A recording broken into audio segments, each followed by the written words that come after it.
Hello guys, ayun.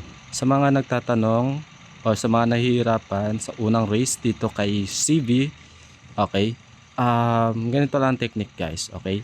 Huwag kayong gumamit ng magagandang sasakyan o mga maliliit tulad nitong kulay blue. Kasi pag ganyan ang sasakyan na gagamitin nyo, sobrang dulas, okay? Hirap na hirap kayo kontrolin.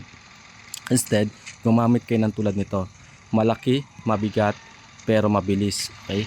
So, hindi agad kayo madudulas kasi mabigat siya. At mabilis nyo siyang matapos yung ating madaling matapos ang mission nyo. Okay, try ito. Try natin ha. Try nyo. Gano'ng kabilis. Diba? Hindi siya madulas. Kahit sobrang bilis ang takbo ninyo, hindi kayo madidisgrasya. Kung maliit yun, disgrasya na kayo.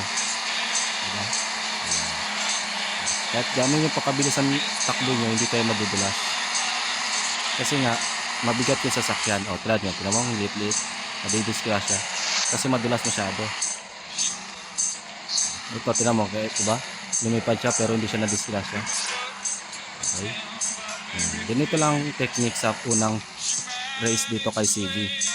Para madali nyo kagad ma-survive. Hindi yung paulit-ulit kayo. Siyempre, ganun na rin, alalay na rin sa pagdadrive. Laging magpreno. Okay?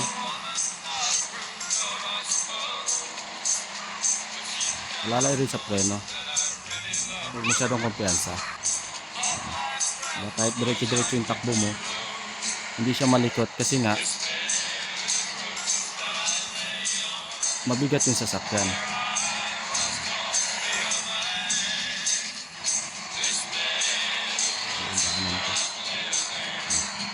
Diba? Easy natin na iwan yung ating kalaban kasi mabigat yung sasakyan natin. Kung pwede nga pati sa ikalawang racing, ganito ang sasakyan, ganito yung sasakyan na gamitin nyo. Kasi lang, required kasi yung bagong sasakyan. So, dun sa ikalawang racing natin guys, meron na tayong tutorial. So, panoorin nyo sa ating TikTok account, na-upload natin yun, or sa YouTube channel natin, okay? Wag nyo rin pong kalimutan na click yung follow and subscribe ng ating TikTok at YouTube channel para maganahan po tayo mag-post ng ating mga video para sa mga gustong matuto malaman ang mga technique paano masurvive ang mga quest. Okay?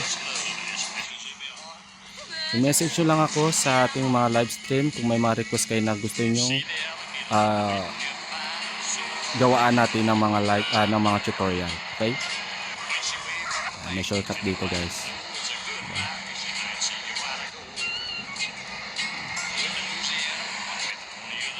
Okay. So yun lang po guys. Sana ay may natutunan kayo sa techniques natin. Paano mas madali at mas mapabilis ang ating pagmi-mission. Wala pong cheat guys ha. Wag na kayo maglalaro ng GTA San Andreas nang mayroong cheat kasi boring yun guys. Okay? Thank you. Happy watching.